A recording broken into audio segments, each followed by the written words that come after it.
Wow, ganda ng araw ngayon mga kainags, ano? Tama-tama, may pupuntahan tayo ngayon. Hindi tayo lalaban sa gera, mukha lang tayo lalaban sa gera mga kainags, ano? Dahil sa suot nating camouflage, ano? Yan. So yung araw natin ngayon, beautiful day mga kainags. Nandun yung mga aso natin, si Saya at si Sayon. Alright. So, umpisa na to ng ating isa sa mga activities natin pag summer mga kainags, ano? Yan. So nandito ang aking bag pang military, no? Mamihira yan, no? Yan. So dun sa mga hindi nakakaalam mga kainags, ano, nung bata kasi ako, mahilig na ako sa mga manood ng mga baril-barilan, ano, mga ganyan. Tsaka parang dati gusto ko maging sundalo. Dati yun. Ngayon, wala na eh. Hindi tayo pinalad na mapunta sa ganong pagkakataon. I make sure na nandito yung mga kailangan natin mga kainags, no? Kasi dati naka-experience na ako. Nung nandun pa yung gun range natin sa Wabamon, 45 minutes or 1 hour travel, no, from here to Edmonton. Naku, pagdating namin doon, nakalimutan ko yung susi, entrance, pati yung susi ng mga pistolas natin, nakalimutan ko rin dito sa bahay. Layo nun, so bumalik-uli kami, bumalik-uli doon sa gun range. Kaya ngayon, bago ako umalis, it's a lesson na, no, nung nangyari sa akin yun. Make sure, nandito lahat ng kailangan natin. Yung member card, yung card na membership card natin. Yan, yung susi, kasi syempre nakakandado yung mga case ng pistolas natin, ano.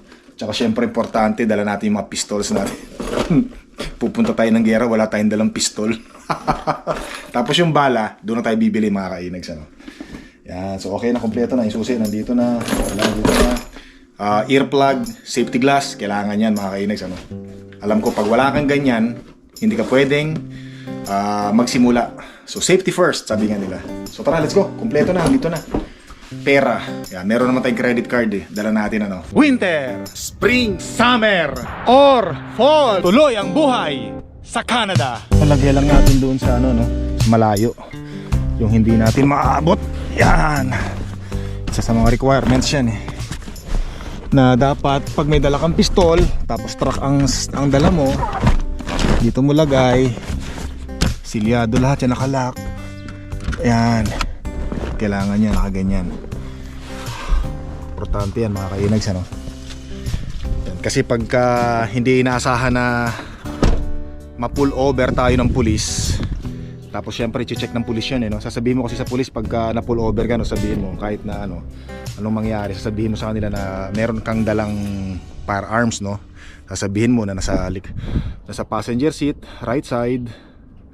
Yung sasabihin mo sa kanila para ma-inform sila. So ang pagkakaalam ko mga kainags, ano, pagka nakita naman nila yung plate number mo, mag-a-appear sa computer nila na isa kang gun owner. So alam ko makikita nila yan, no.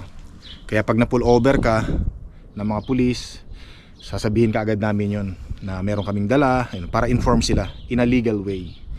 Tapos sabihin natin na pupunta tayo sa gun range, kung saan member tayo ng gun range na yon na pupuntahan natin.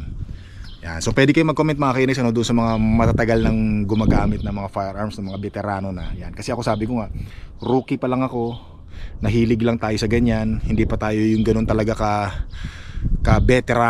ka-veterans sa mga ganyang hilig. Yan. So tara, punta na tayo sa West Edmonton Mall. Let's go. Make sure everything is check muna natin yung natin. Yung gulong, syempre importante. Yan. Okay yung gulong. Yan, okay yung gulong natin, yung mga tornilyo. Okay. Yung doon, wala na yung mga snow dito, no. Yan, okay yung tornilyo.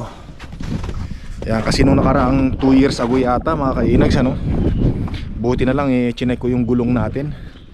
Pupunta tayo ng Wabamon, pupunta tayo ng Elk Island, no? Mag-adventure tayo. Buti na lang chinek ko yung mga gulong. Nakita ko tong isa, walang tornilyo, natanggal yung tornilyo nito eh. Dito yun eh. Saan ba rito yun? Basta dito isang tornilyo wala. Natanggal. Yan, nako, buti na lang chinek natin nung time na yun. Wala akong kamalay-malay, layo pa naman nung babiyahihin natin yun. Tapos nasa danger na pala yung buhay natin, kaya make sure bago tayo umalis make sure yung mga gulong, importante yan mga kainags, so tara, alisan tayo. Yan, so nandoon lang siya, alright, so mahirap abutin, Yan, so hindi pwede sa ano, no? Hindi pwede dito, hindi pwede dito. Yan, so isa sa mga rules, bawal. Kasi pagka na pull over tayo ng pulis, may kaso yata yun, mga kainis, ano?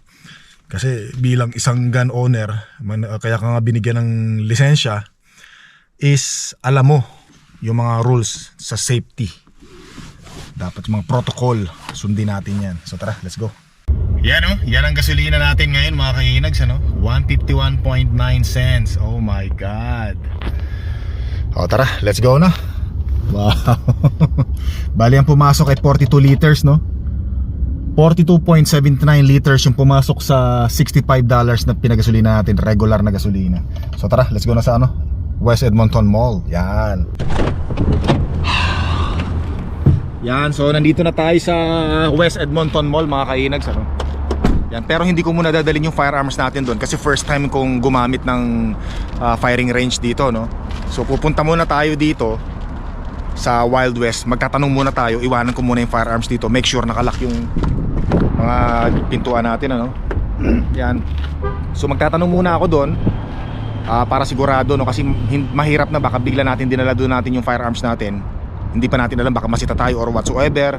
Yan, mas maganda na yung punta muna tayo doon, tanungin natin kung pwede ko naman dalhin dito yung bag na may firearms para malaman natin, saka na lang natin balikan yung gamit natin dito. Yan, make sure lang nakalock mga kainags, ano? Alright, ayos, tara, let's go. Yan, so West Edmonton Mall, ayun yung Wild West mga kainags, ano? May sariling entrance yan daan tayo dito. Naku, mukhang maraming magsushooting din ngayon Ayan, no? Tara, puntahan natin. Let's go, let's go. Yan, ganda ng araw ngayon, ano? Wow.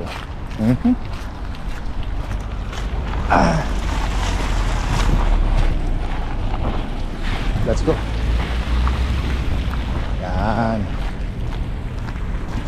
Wild West Shooting Center. Yun, ako maraming gagamit ng ano ngayon, ng gun range Yan, inquire lang tayo. Yan, so pwede na raw natin kunin yung pistolas natin mga kainags, ano?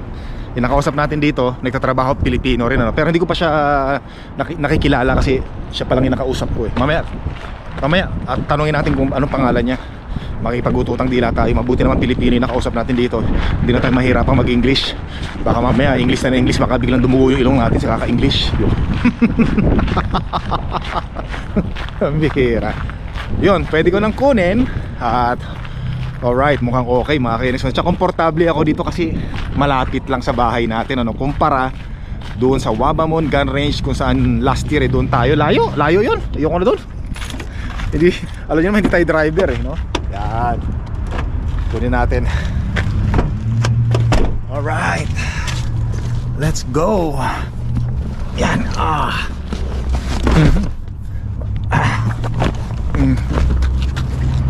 Right. Lock natin, make sure nakalock. Yan. Alright, let's go. Para akong lalaban sa gera no? Yan, no? Vera. Yan. Kasi may mga pumuputok na. Okay. And then I'll meet you inside na lang. Okay, sige, sure. So nandito na tayo sa loob mga kainags. Nagpaalam tayo, pwede naman daw mag-film. Yan, basta syempre limited lang ano natin gagawin natin. So bumili ako ng target shooting mga kainags. Yan. Ayos, tara, umpisa natin. Pero bago daw tayo pumasok, make sure suot na natin yung ating earplug, ating safety glass for safety bago tayo pumasok doon sa gun range. Kasi meron ng mga nagpapaputok mga kainags. Doon. Yan. Meron tayong permiso kumuha ng film. Yan. So ito yung gamit natin, Glock tsaka CC. Dalawang pistola. Suotin ko lang muna yung aking safety glass mga kainags. Tsaka sorry. Ba't ba ako dito? Dapat doon sa meron dito Yan, dito tayo. Kunin ko lang to. Tanggalin ko na muna yan. Make sure, tsaka safety glass.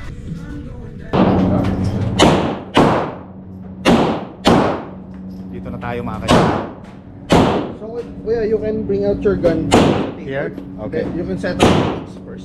Okay, thank you. Then, hit lang naman siya sige, kuya sige. sa likod.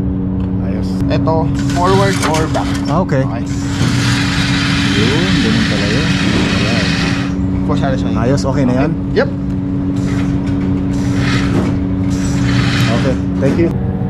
So yan mga kainags, na-orient na tayo. At okay naman daw kasi meron tayong gun club dito, di ba?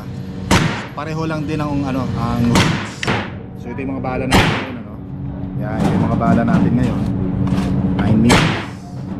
So bali 200 rounds ang binili ko.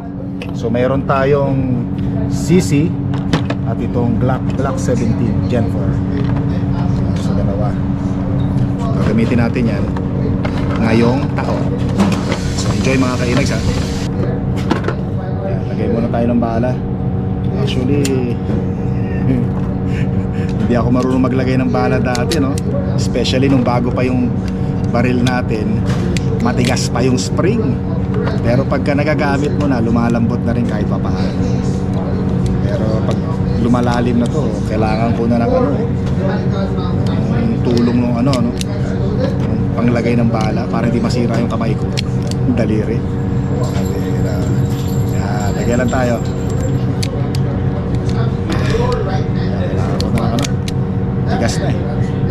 Yan, so umpisa na mga kainags, Ito na. Alright. Alright.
Itong isa.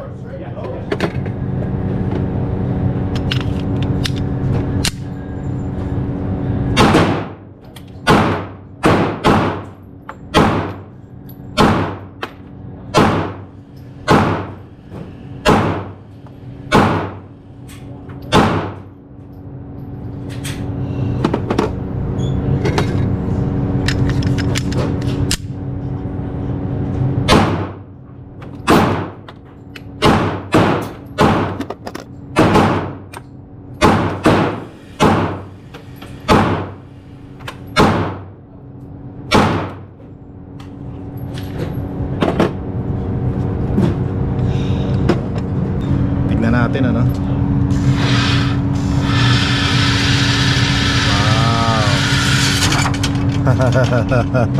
So at least may mga tama mga kainags, may mga sablay tayo, merong iba dyan lampas pa dyan, pero at least nakatama tayo dito, yan, ayos. One more, meron pa tayong isa. Ito palitan natin to. Yan, ito na yung bago mga kainags, subukan din natin. Yan, ayos. Round 2. Kaya tingnan natin mga kainags, Ayan, mas marami rito, Pero tumama naman tayo, bullseye, Kita nyo, bullseye. Ayos. So inaalam ko pa yung kinakapa ko pa yung nito, range. Yung dalawa nating Glock 17 tsaka CC P10F. Balik natin yan. Alright, ayos. So ito na lang yung natitirang bala natin mga kainags, Okay itong gamitin, tsaka itong isa. Pero mas marami yung sablay natin, ano? Ayan, oh. Yan, kung napapansin nyo, mas marami yung sablay. Pero okay lang yan. Okay lang yan, hindi naman tayo na ano eh. Tayo sa pagsushooting. Sumakit yung daliri ko, grabe. Pati yung kamay ko mga kainags, ano? Sakit pa rin natin. Dito pala, palayo pala yun. Yan. Nako. Kita nyo mga kainags, ano? O, diba? Maraming butas dito. Natagtad natin yung bullseye, no? Actually, hindi ko lang nakita sa inyo yung mga natitirang bala ko. Puro dito na shoot. Dito na lahat tumira. Kaya hindi nyo na nakita, konti lang yung butas na kasi puro dito. Sintado tayo eh. Hindi, alam ko. Alam niyo naman nagyayabang lang. Dito yun mga kainags, ano? Pero ito, yan, ebidensya natin, di ba? Nakatama tayo sa bullseye, oh. Dami eh. Ayos. Ano tayo? Larga na tayo, larga. Yan mga kainags, ano? Tapos na tayo. Pagod ako, grabe. Pagod. Sakit sa kamay. Mas masakit sa bulsa. Ubos ang pera. Tanggalin na natin yung ano. So tara mga kainags, ano? Grabe. So dala-dala ko ng target train, ayun target natin, ano, souvenir natin to. Oh my god. So tinanong ko mga kainags, ano, pagkagaling natin ng gun range, hindi na tayo pwedeng dumaan kung saan-saan. Yan, pwede tayong bumili ng kape pero drive-thru lang. Pero kung halimbawa dala natin to, tapos may pupuntahan tayong kaibigan, bibisita tayo sa kaibigan, hindi pwede, no mga kainags, ano, kasi yun na yung bagong batas. Pinapatupad ngayon, pagka galing ka sa gun range, uwi ka na ng bahay diretso, ilagay mo sa cabinet yung mga baril natin for safety and for reason, gano'n. So syempre uwi na tayo ng bahay. Pero nag-enjoy ako mga kainags, grabe. Napagod yung daliri ko. Napagod yung daliri ko, tapos ano rin, nakakapagod din. Siyempre pag pumuputok ka yung blowback, no, pak, yung impact, yung grip mo kailangan mahigpit. Jesus Christ. Lagyan mo natin dito, ayusin natin, yan. Tapos tong ating yan, dito natin lagay. Yan. Pagod. So yun na nga mga kainags, ano, nakakapagod din kasi syempre yung lakas ng ano, yung lakas ng impact, no? Pak. Kailangan mahigpit yung grip mo. Tapos syempre pagkalabit mo ng gatilyo, nakakapagod din ako.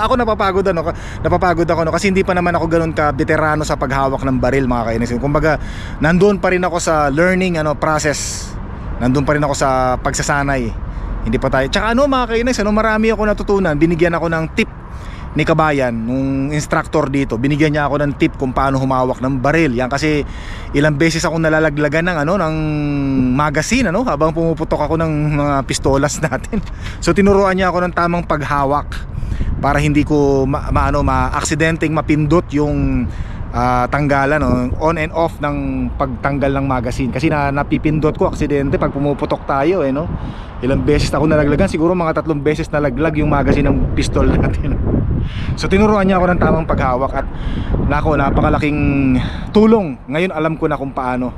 Kasi dati alam ko pumutok lang ng pumutok, So mabuti naman, maganda rito naturuan tayo. Yan, kasi doon sa Wabamon Gun Range, nung mga experience ko, wala ako nakikita mga instructor na nandoon, na kapag nagkakamali ka, walang tuturo sa'yo. Pero dito sa West Edmonton Mall, mga kababayan natin, binibigyan tayo ng mga tip kung paanong gagawin natin, especially sa membership. Mas maganda kung yan, mga advice nila. So kasi sinisimula pa lang naman tayo, inaalam muna natin. So uwi na muna ako ng bahay mga kainags. At least nag-enjoy ako, pero napagod din ako. Especially yung bulsa ko, napagod. So bali gumastos ako ng $200 mga kainags, bali $36 yung 50 rounds. So bumili ako ng 4 na rounds, 200 rounds. So plus yung $35 na entrance. Yan. So merong mga criteria yan mga kainags, ano, kung anong gusto mong klaseng membership. Yung $600 kasi sa loob ng isang taon, all around na yon, pwede kang magdala ng sarili mong bala, which is makakatipid ka. Kasi halimbawa bibili ka ng bala na sale sa Cabela's na nagkakahalaga ng $19 lang for 15 rounds. Bili ka ng marami, pwede mong dalhin dito. Pero yung membership ko kasi, hindi ako pwedeng magdala ng sarili kong bala. Kung baga dito ako bibili ng bala at gagamitin ko. Yun yung sa membership ko. So uwi na ako mga kainags, ano, para enjoy pa natin yung araw natin ngayon. Ang ganda ng araw, ganda na sikat ni haring araw. Pero na-stress ako, napagod ako, grabe. Kailangan ko magpahinga. Tara, samahan niyo muna ako, uwi tayong bahay. Yan, kita nyo naman mga kainags, ang ganda ng paligid natin, West Edmonton Mall. Yan, so tara. Ayos. At least nagawa natin yung isa sa mga hobbies natin, Sunod niyan, pag wala nang snow, kayak naman tayo, kayaking, di ba? Kayak sa mga lake. Pagod, grabe.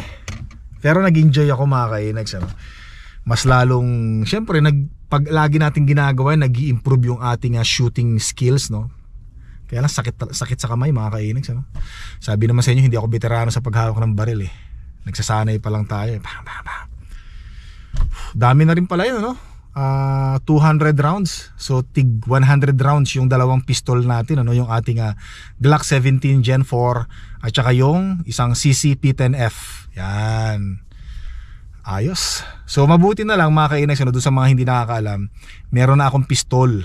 Yan. Kasi ngayon, currently dito sa Canada, nakaban yung mga pistols. Hindi ka pwedeng bumili ng pistol kasi walang binibenta. At kung meron kang pistol katulad ko, hindi mo rin pwedeng ibenta. Nakaban ang pistol ngayon. Pero kung meron kang sariling pistol katulad yan, pistol natin, pwede mo lang siyang gamitin. Yan. Pero hindi mo pwedeng ibenta o ipahiram, especially, syempre, hindi pwede. Pwede mo yan, tama, hindi mo pwedeng ipahiram, Kasi sarili mong baril yan, mahirap na pag pinahiram mo gamitin sa crime, di nakapangalan sa'yo, ikaw ang yari, di ba? So yun, yung iba naman daw, nababalitaan ko parang pinapaarkila, Pwede ba yun? Sabi nila, pwede rin pinapaarkila, pinaparentahan. Pwede ba yun mga kainags? So, pwede kayo mag-advise, mag-advise, mag-comment mga kainags, Pwede rin kayo mag-comment para malaman namin. Kasi alam ko, hindi mo pwedeng iparenta yung pistols mo, Hindi ko alam yun mga kainags, So anyway, uwi na tayo ng bahay. Pahinga muna tayo. Ilagay muna natin sa safety place yung ating mga pistolas.